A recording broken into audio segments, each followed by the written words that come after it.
But first, the most important story of the week. Something strange happened to me. I found myself being accused of being politically correct. No. It was certainly a first for me, and definitely not a choice of phrase anyone who knows me would ever use. Normally, I'm not quick to join the feminist march because I already regard myself as an equal. I always have and I always will. I've spent years in IT and I've never felt discriminated against. I've always let my hard work, success and achievements speak for themselves. And I will support anybody, not just women. So I'll admit, the view I was expressing, which caused me to be called politically correct, surprised even me. I'd found myself calling sexism on a newspaper headline. I was shocked when I saw the Daily Mail headline on Tuesday. Pictures of Theresa May and Nicola Sturgeon sitting in a chair wearing business attire with the headline, "Never mind Brexit, who won Legsit?" For the first time in my life, I tuned into what people had been saying for a while, that maybe sexism is alive and well, and that I perhaps have been a little bit blind to it in my pursuit for success. Furthermore, the reaction to my comments convinced me that sexism really is not dead.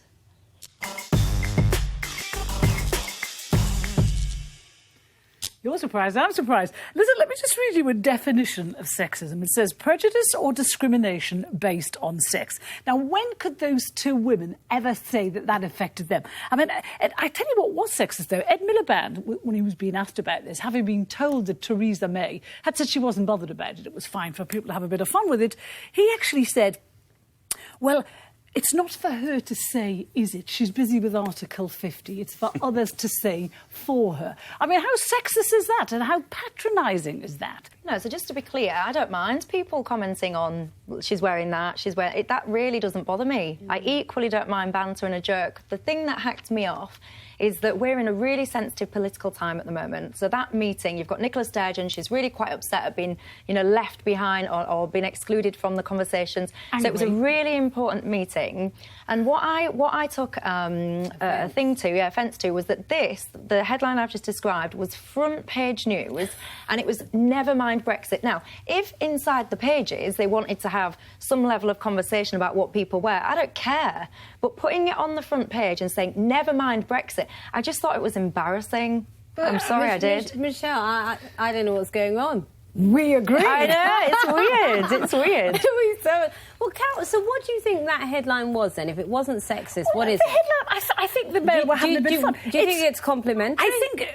You don't think it any way demeans? No, I don't think it demeans them at all. I don't think those women could possibly be demeaned. They're smart. Nick's going to explode. Women. Most of them could eat men for breakfast. I don't think it's sexist at all. It's 100% sexist. You happen to have your national insurance number on your passport or something like that? Why? Because what's happened to the lovely working class girl from Hull, from a council estate? You've come down, you've been mixing with people like Greg Dyner and Jean Sutton. You have made the journey. You are now a metropolitan lovey. Congratulations. I can't wait to hear where we're going with this.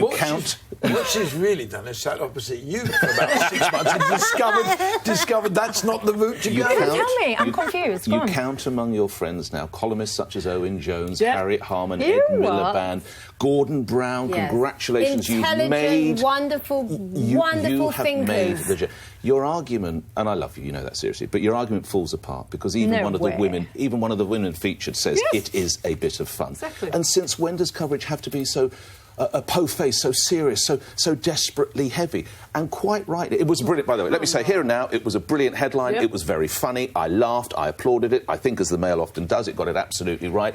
And quite rightly, the following day, they had 2 pages showing how they go after male politicians as well. George Osborne losing his hair, David Cameron looking a bit paunchy, Ed Miliband eating a sandwich, Boris Johnson, I wish Rachel were, Boris Johnson in that jogging gear. So if you can go for one, you can go for the other. Do you think it was appropriate to be front page news saying disregard the conversations that these two politicians are having? But it wasn't conversation that is about to... Sorry. It's about to change our country, and this is what we're talking about. But if you turn to pages 6 and 7, it was a double-page spread. If you want to read the story, you can read the story. It's there. No, he said the bit that annoyed me was never mind Brexit, as though Brexit can I just say listen, can I read what Owen Jones said? He said, female politicians being leered at for having legs. No one was leering at those two women. You like a bit of fashion, don't you? What do you think? Well, what do you expect of the Daily Mail? They've been doing this Here we go. forever. I mean, seriously, this is what the Daily Mail has always been. 2. It's sort of the Daily Mail wants a world 3 that exists. Really wants to go back to a world that existed about 50 years ago, 60 years ago, where that sort of thing was the only publicity that women got. You just live with it. That's what the Daily Mail does. There we go. That was 4. 4 in one sentence. No, but actually, I don't know. I'm not sure I totally agree with that, Greg, because I was actually surprised that the Daily Mail would have that headline. I would have thought the Sun would have more of a headline like that. I'm surprised that a paper... I mean, obviously, I agree with you in terms of the Daily Mail in general, but I'm surprised for them with that particular headline because the majority of their readers are middle-England women. Theresa May to be Prime Minister. They were her and main now they're champion. demeaning her with that headline. All they're doing is showing a picture of the two of them sitting with their legs on show. Let me just say what the Daily... wear trousers. This is specifically for you, Greg. Someone from the Daily Mail says the following: is there a rule that says political coverage must be dull, or has a po-faced BBC and left-wing commentariat so obsessed by the Daily Mail lost all sense of humour and proportion? It's interesting, without being offensive to the other 3, the 2 of us on the panel who've actually worked in newspapers for most of our working lives, we see it for what it is, which is a bit of fun. And that's precisely because you're part of the problem. June, but it's precisely. Time out. The story, if you want all the seriousness, is across pages 4, 5, 6 and 7. If you want a bit of a laugh, it's there as well. But I think it's the wrong order. I think the story of the Brexit meeting is the page 1 story. And if you want to talk about someone's legs, shoes or hairstyle, that is the trivial stuff that should be hidden away somewhere in the pages. Memo to Metropolitan Michelle. Please. They're there to sell papers, right? Not to bore everyone to death. Yes, They're there to sell papers. But they're selling papers. They're increasingly selling papers to old people. Yeah. Which is the problem with most... It's not just the Mail, it's a problem with most of it. General audience. General audience. And that could have been a headline of 30 years ago, except neither of them would have been leaders of their party. Yeah.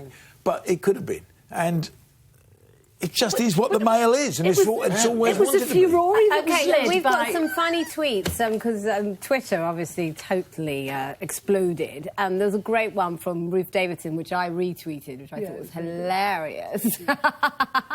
She had her own legs out.